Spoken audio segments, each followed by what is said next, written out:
The left atrium is way lower than the pressure in the right atrium.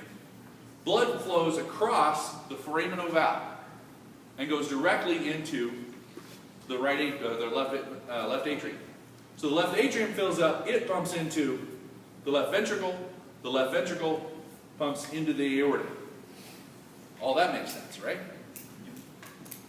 So what happens with birth? Now when birth happens, it's that the blood is now oxygenated from some other spot. Okay? And the key thing is what? It's not getting the baby out. It's the baby taking a breath. And that's why they're so up on smacking that kid in the butt, right? Because you don't want that kid to not take a breath and have his umbilical pressures fail. Okay? As soon as he's taking a little bitty breath, all the pressures start to change and that kid may not be getting the oxygen that he needs. He needs to take a great big old breath. Why? He needs to take a great big old breath so that this resistance goes away. Okay? So in our next step, 1 second later, when the baby's now crying, okay? Now, blood comes in through the oxygenated blood comes in, still oxygenated blood for this second. Comes in here, goes into the right ventricle, goes through the right ventricle to the lungs.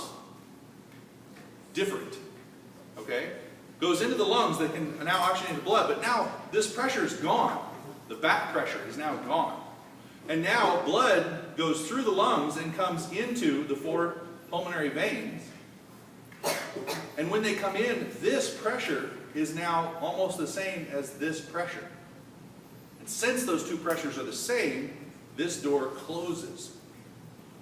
Okay? That's how the foramen ovale closes right after that kid takes a breath. Does that make sense to you guys?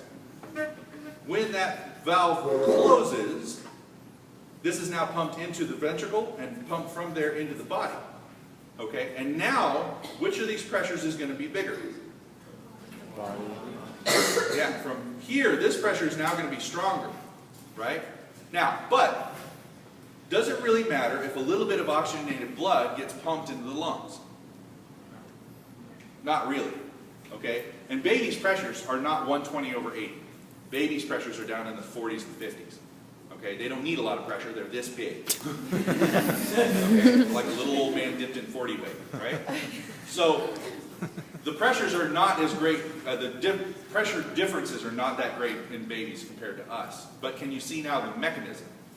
So now why did it close? Well, this closes because these two pressures are about the same. Okay, in the 2 atrium. And so this can be sewn shut.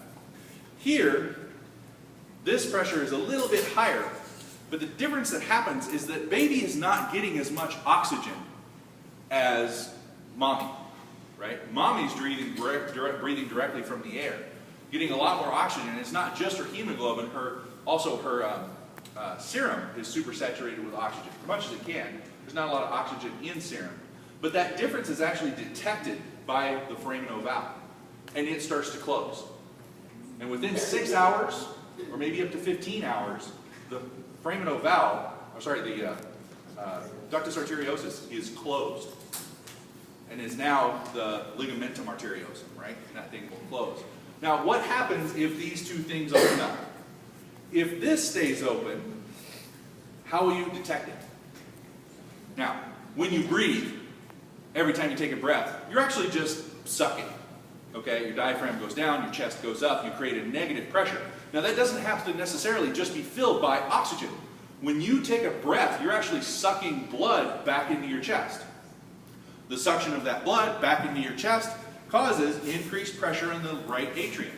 That increased pressure in the right atrium can overpower the foramen ovale and push it back open. Can you see that? How when you take a deep breath, this is a little overpowered and might push this that way. Are you with me? But this is now not oxygenated blood.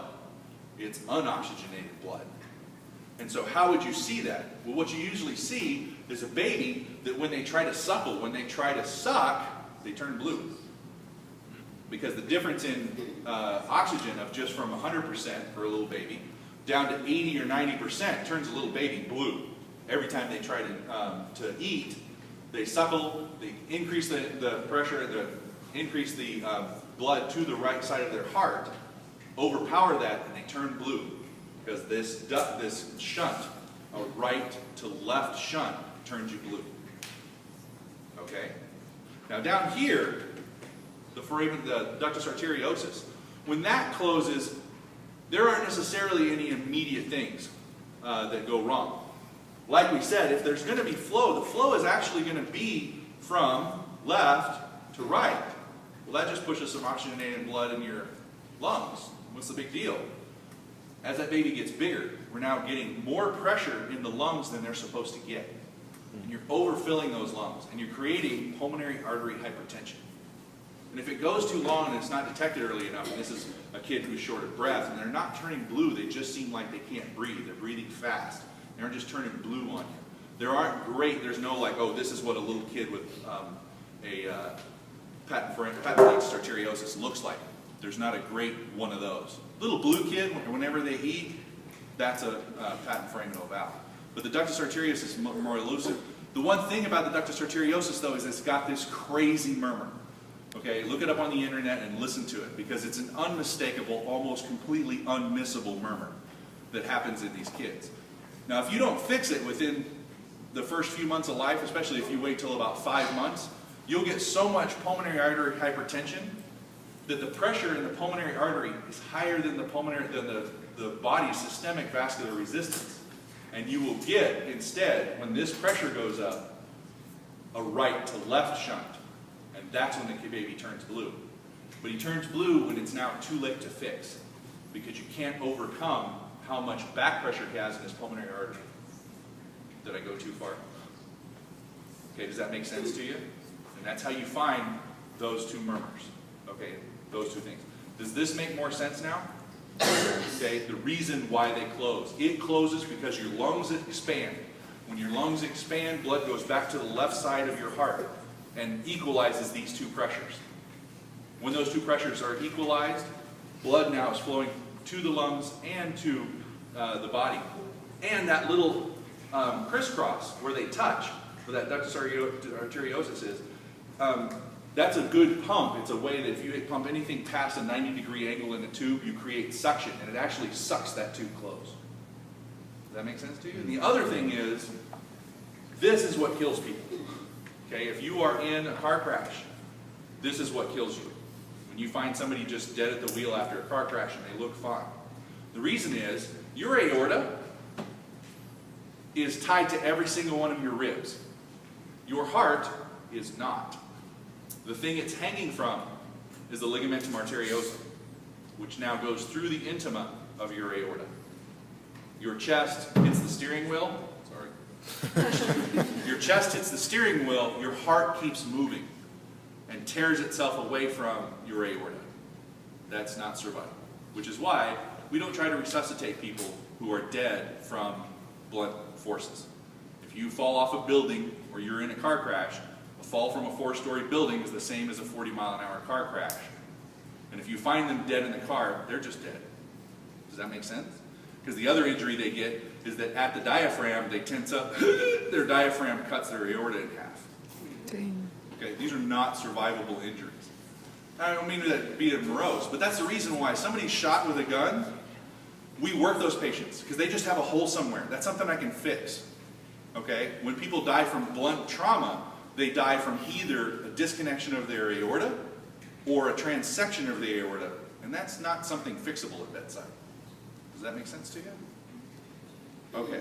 Any questions on that? I didn't want to make this long and drawn out.